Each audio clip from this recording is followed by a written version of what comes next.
warahmatullahi wabarakatuh. Perkenalkan, nama saya Riki Rizky, NIM saya 057002672, Prodi Ekonomi Pembangunan dari UPJOT Palangkaraya. Salam sejahtera bagi kita semua. Hai teman-teman generasi muda, Pancasila bukan sekedar teori, tapi perjalanan panjang yang membentuk bangsa kita.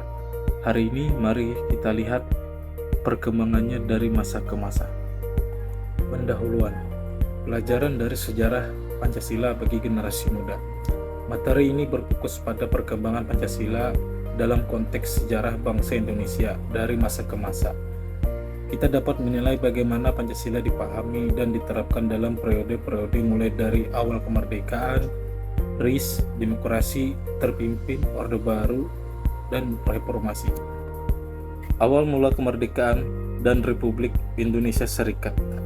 Pancasila diperkenalkan oleh Soekarno dalam pidato 1 Juni 1945 sebagai dasar filosofis negara Indonesia.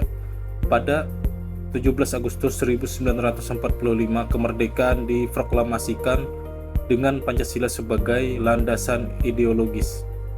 Republik Indonesia Serikat resmi berdiri pada 27 Desember 1949. Ini adalah hasil dari Konferensi Meja Bundar atau KMB di Den Haag, Belanda. Kelahiran RIS merupakan kompromi politik agar Belanda mau mengakui kedaulatan Indonesia.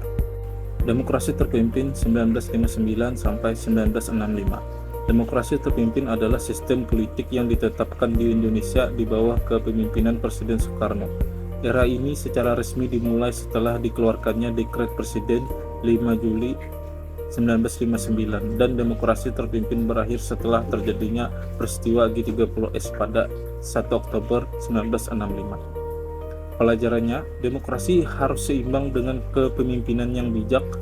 Untuk generasi muda, ajaran ini untuk menjaga kebebasan berpendapat tanpa jatuh ke ekstremisme. Orde Baru 1966 sampai 1998. Orde Baru melihat Pancasila sebagai ideologi negara tunggal yang wajib diterapkan, yang diwujudkan melalui penataran P4, pedoman, penghayatan, dan pengamalan Pancasila. Pada masa Orde Baru berfokus pada stabilitas dan pembangunan ekonomi, tapi sering mengabaikan hak asasi. Reformasi 1998 sampai sekarang. Setelah Orde Baru, Pancasila kembali sebagai dasar demokratis. Amandemen Undang-Undang Dasar 1945 memperkuatnya. Era reformasi sejak 1998 membawa demokrasi yang lebih hidup. Pancasila tetap relevan sebagai panduan etika. Perubahan dimulai dari bawah. Generasi muda seperti kita bisa menjadi agen perubahan dengan inovasi digital. Kesimpulan dan pelajaran utama. Dari perkembangan sejarah ini, Pancasila adalah dasar utama negara yang tangguh dan mampu beradaptasi, meskipun penafsirannya mengalami perubahan di setiap masa ke masa. Pelajaran utamanya ialah Pancasila adalah jiwa bangsa yang fleksibel dan abadi. Mari kita jaga nilai-nilainya untuk Indonesia yang lebih baik. Pancasila bukan statis, ia berkembang untuk menyatukan. Pelajarannya bagi kita, jaga persatuan, hormati perbedaan, dan jadilah agen perubahan positif. Mari lanjutkan warisan ini. Cukup sekian penyampaian video dari saya ucapkan terima kasih. Wassalamualaikum warahmatullahi wabarakatuh.